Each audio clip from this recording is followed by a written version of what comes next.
करते हुए योग आसन प्राणायाम आदि करते हैं तब इसका पूरा लाभ होता है। तो मैं आपको आपकी जिंदगी के लिए छोटे छोटे कुछ 4 नियम बताना चाहता हूं और ये 4 नियम का पालन आप सब करिए। मैं आपको विनम्रता पूर्वक लेकिन विश्वास से कहता हूं कि ये 4 नियम का जो भी पालन करेगा जिंदगी में बीमारी और रोग उसको कभी आएंगे नहीं। परम पूजनीय स्वामी रामदेव जी खुद 40-45 साल से इन 4 नियमों का पालन करते हैं। आप भी अगर ये पालन करेंगे तो बहुत अच्छा होगा। मैं भी करता हूं मेरे जीवन। मैं पिछले 15 वर्षों से योग प्राणायाम करता हूं, उसके साथ कुछ नियम मैंने बनाए हैं, वो नियम का पालन करता हूं और वही नियम आपको बताना चाहता हूं। स्वामी जी पालन करते हैं, मैं करता हूं, हमारे लाखों योग शिक्षक करते हैं और इन नियमों का पालन करने से हमको इतना लाभ हुआ है कि कभी बीमारी आती नहीं। 15 साल से मैंने हर बार मेरा बीपी चेक किया, नॉर्मल है, शुगर नॉर्मल है, ट्राइग्लिसराइड्स नॉर्मल है, कोलेस्ट्रॉल नॉर्मल है। पिछले 15 साल में कभी सर्दी जुकाम भी नहीं हुआ, गला भी नहीं बैठा, कभी हॉस्पिटल नहीं देखा, कभी डॉक्टर के पास नहीं गए, क्योंकि जरूरत नहीं पड़ी।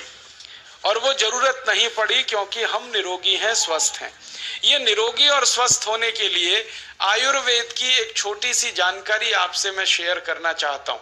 आयुर्वेद में ये कहा गया है कि किसी भी व्यक्ति को निरोगी होना है, रोग मुक्त होना है, तो अपने जीवन में 3 बातों का ध्यान रखे। अपना वात, पित्त और कफ तीनों का संतुलन रखे। वो 3 तरह के दोष हैं हमारे शरीर में, वात, पित्त, कफ। आपने सुना होगा ये त्रिदोष आधारित शरीर है। जब वात बहुत बिगड़ जाता है तो 80 से ज्यादा रोग आते हैं। जब पित्त बहुत बिगड़ जाता है तो लगभग 46 से 50 रोग आते हैं और जब कफ बिगड़ जाता है तो 28 रोग आते हैं और वात, पित्त, कफ तीनों बिगड़ जाएं तो 148 रोग आते हैं। सर्दी, खांसी, जुकाम से लेकर और कैंसर तक जो आखिरी रोग माना जाता है, ये सब वात, पित्त, कफ के बिगड़ने का खेल है। तो इस देश के आयुर्वेद चिकित्सा के सबसे महान लोगों में से कुछ नाम आप जानते हैं, जैसे चरक ऋषि, जैसे सुश्रुत ऋषि। ऐसे एक ऋषि हुए बाघभट्ट।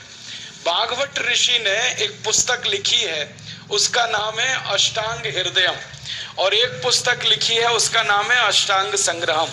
इन दोनों पुस्तकों में उन्होंने 7000 नियम बताए हैं। उनमें से 4 बताता हूं, अच्छे लगे तो आज से ही पालन करो और दूसरों को भी बताओ ताकि कोई भी इन नियमों का पालन करे तो बीमार ही ना पड़े। ये चारों नियम हैं वात, पित्त और कफ को संतुलित रखने के लिए।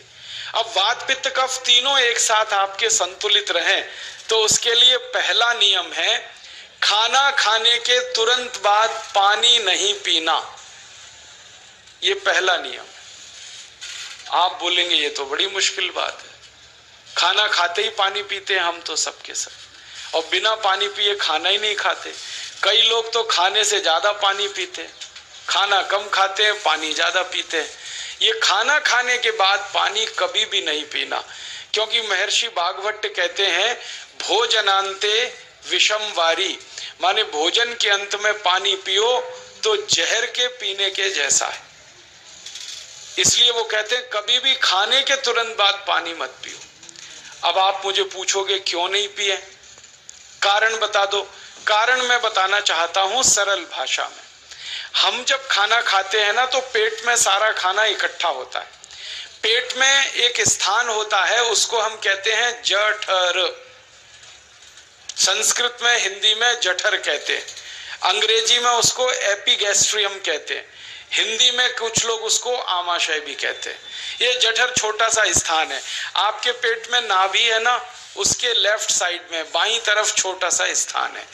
सारा खाना आपका इसी स्थान पर आता है। जो भी आप खाते हो, रोटी, चावल, दाल, सब्जी, दूध, दही, कुछ भी खाओ, सब कुछ जठर में आता है। अब जठर में जैसे ही खाना इकट्ठा होता है तो उसमें आग जलती और उस आग को कहते हैं जठर अग्नि। मिला के बोल देते हैं जठराग्नि। आप जैसे ही खाना खाते हो पेट में जठर में अग्नि जलती है, वो अग्नि खाने को पचाती है और अग्नि खाने को ऐसे ही पचाती है जैसे रसोई घर की अग्नि खाने को पकाती है।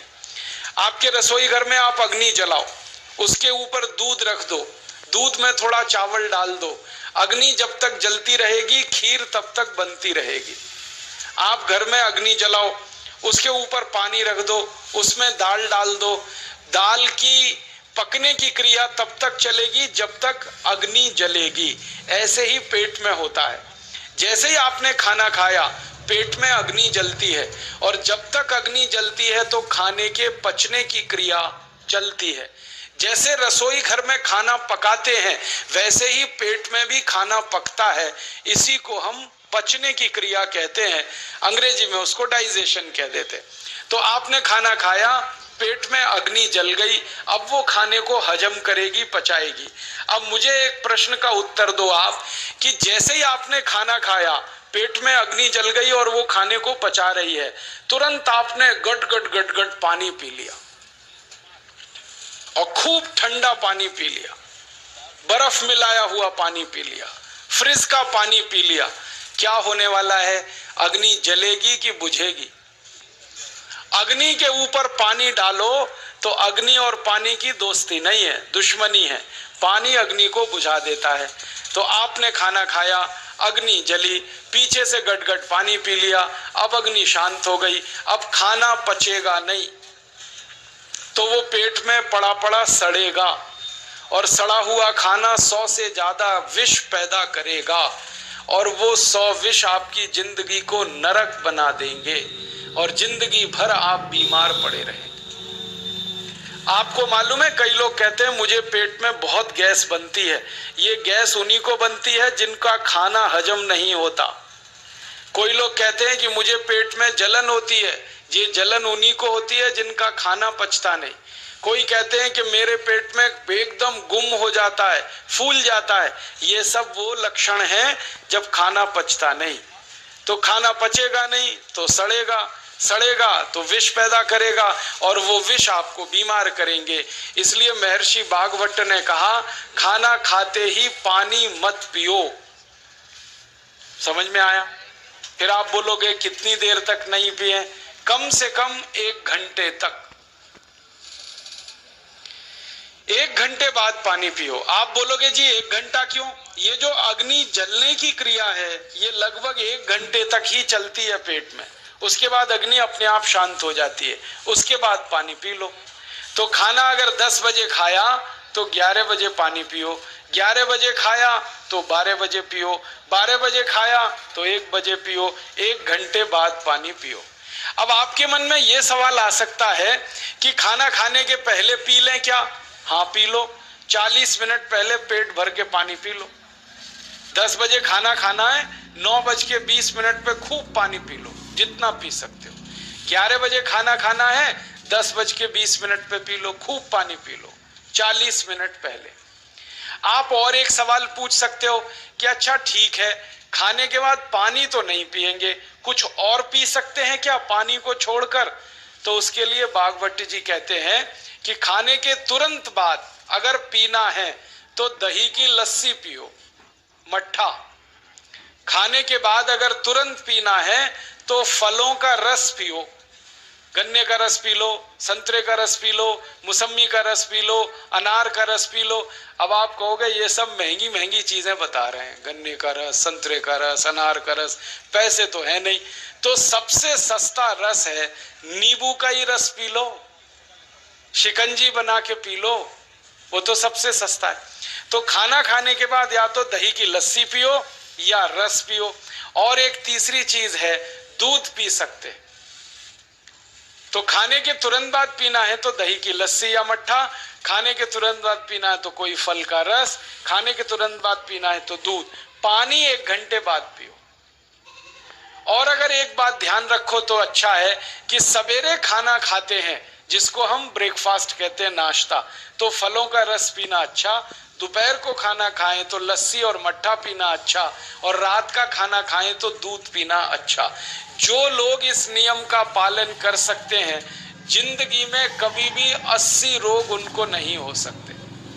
वात पित्त कफ तीनों ही इस एक छोटे से नियम से संतुलित रहते हैं। तो ये पहला नियम मैंने आपसे कहा। दूसरा नियम एक और है, और वो नियम ये है कि पानी कभी भी पियो, घूट घूट भर के पियो।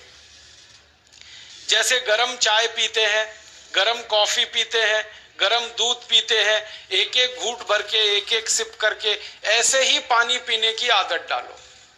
ये मुंह में एक बार गिलास लगा लिया, गटागट उसको खाली कर दिया, ये तरीका गड़बड़ है। एक घूट पानी, दो घूट पानी एक बार में उतना ही पियो। आप बोलोगे ये क्या चक्कर है? बात ऐसी है कि एक एक घूट पानी जब हम पीते हैं तो मुंह की लार पानी के साथ मिलकर पेट में अंदर जाती है, और ये जो मुंह की लार होती है ये क्षारीय होती है और पेट में हमेशा अम्ल बनता रहता है। तो एक घूट पानी पिया, मुंह की लार इसके साथ अंदर गई, दो घूट पिया और ज्यादा गई, बार बार लार अंदर जाएगी तो क्षार पदार्थ पेट के अम्ल के साथ मिलेगा। पेट में अम्ल बनता है, मुंह में लार क्षारीय होती है। तो ये क्षार को अम्ल में मिला दिया जाए और ये अच्छे तरीके से मिलकर पेट में जाए तो कभी भी कोई व्यक्ति के पेट को अम्लता नहीं होती, एसिडिटी नहीं होती। और पेट में अम्लता नहीं होती तो रक्त में अम्लता नहीं होती, और जिनके रक्त में अम्लता नहीं होती उनकी जिंदगी में कभी भी वात पित्त कफ के असंतुलन की स्थिति पैदा नहीं होती। इसलिए पानी घूट घूट करके पीना। मैं आपको एक छोटा सा मेरा ऑब्जर्वेशन बताता हूं, परीक्षण। आप भारत देश में या दुनिया में कहीं भी जाओ, मनुष्य को छोड़कर पशु पक्षियों को देखना शुरू करो, वो पानी कैसे पीते। किसी चिड़िया को पानी पीते हुए देखो, किसी पक्षी को पानी पीते हुए देखो, वो चोंच के एक बूंद ही के बराबर ही पानी उठाता है। एक बार में एक बूंद पानी लेगा, फिर थोड़ी देर चोंच चलाएगा, फिर पिएगा, फिर दूसरी बूंद लेगा, फिर चोंच चलाएगा, फिर पिएगा, फिर तीसरी बूंद। एक एक बूंद पक्षी पानी पीता है। कुत्ते को पानी पीते हुए देखो, चाट चाट के पानी पीता है। शेर को पानी पीते हुए देखो, चाट चाट के पानी पीता है। जितने जानवर चाट कर पानी पीते हैं, जितने पक्षी एक एक घूंट पानी पीते हैं, किसी भी पक्षी और किसी भी जानवर को डायबिटीज नहीं है, किसी को अर्थराइटिस नहीं है, कोई पक्षी ओवरवेट नहीं है, कोई पशु ओवरवेट नहीं है। वो सब स्लिम और ट्रिम है, क्योंकि वो इतने होशियार हैं कि पानी चाट के पीते हैं या घूट घूट करके पीते। अब मुझे ये हैरानी होती है कि ये पशु पक्षियों को कौन सिखाता है? वो अपने जन्म से ये ज्ञान सीख के आते। उनका कोई गुरु नहीं है, उनका कोई विद्यालय नहीं है, उनके कोई प्रशिक्षण शिविर नहीं लगते, फिर भी उनको इतनी अकल है कि पानी घूट घूट पीना। और हम ये मनुष्य जिनके इतने गुरु, इतने विद्यालय, इतने कॉलेज, सीखने वाले, सिखाने वाले, और हम मूर्खों के मूर्ख गटागट गटागट पानी पीते रहते। तो पानी पीने का तरीका बदल दो, घूट घूट भर के पानी पियो। ये दूसरा नियम है। तीसरा नियम है कि जिंदगी में कितनी भी प्यास लगे, ठंडा पानी कभी मत पियो। बर्फ डाला हुआ पानी, फ्रिज में रखा हुआ पानी, वाटर कूलर का पानी जिसका तापमान बहुत कम है, ये कभी मत पीना। क्यों? क्योंकि शरीर आपका गर्म है और पानी ठंडा है। अब होता क्या है वो मैं समझाता हूं सरल भाषा में। पेट तो गर्म है, अब इसमें ठंडा पानी डाल दिया आपने तो अंदर झगड़ा होता है। और झगड़ा क्या होता है? या तो पानी पेट को ठंडा करेगा या पेट पानी को गर्म करेगा। अगर पानी ने पेट को ठंडा कर दिया तो पेट के ठंडा होते ही हृदय ठंडा होता है, हृदय के ठंडा होते ही मस्तिष्क ठंडा होता है, मस्तिष्क के ठंडा होते ही आदमी ठंडा होता है, और आदमी ठंडा होते ही राम नाम सत्य होती है। आपको मालूम है जब शरीर ठंडा पड़ जाता है तो घर में भी नहीं रखते, निकाल के बाहर सड़क पे रख देते। जो घर आपने बनाया अपनी मेहनत से, शरीर के ठंडा पड़ते ही निकाल बाहर करते हैं उस घर में से, और फिर चिल्लाने लगते हैं लेके जाओ, जल्दी लेके जाओ, इसको जला के आओ। माने ठंडे शरीर की इज्जत नहीं है। तो ठंडा पानी क्यों पी रहे हो भाई? बंद कर दो। कोई जानवर ठंडा पानी नहीं पीता, कोई पक्षी नहीं पीता। तो आप ये ठंडा पानी पीना बंद करो, सादा पानी पीना शुरू करो। और गर्मी के दिनों में बहुत अगर आपको तकलीफ है तो मिट्टी के घड़े का पानी पी लेना, फ्रिज का और बर्फ का नहीं पीना। ये तीसरा नियम है। और चौथा और आखिरी नियम है कि आप सवेरे जब सोकर उठते हो तो सबसे पहले पानी पियो। जैसे ही आपकी आंख खुल गई तो पहले 2-3 गिलास पानी पी लो, उसके बाद आप टॉयलेट में जाओ। उठते ही पानी पियोगे तो 2 फायदे हैं। पहला फायदा यह है कि पानी पेट में जाकर बड़ी आंत को साफ करता है, और जैसे ही बड़ी आंत की सफाई होगी पेट पे दबाव पड़ेगा और आप संडास घर में जाएंगे, 2-3 मिनट में पेट आपका साफ हो जाएगा। जिनका पेट सुबह एक बार में साफ हो जाता है उनकी जिंदगी में कभी रोग नहीं आता।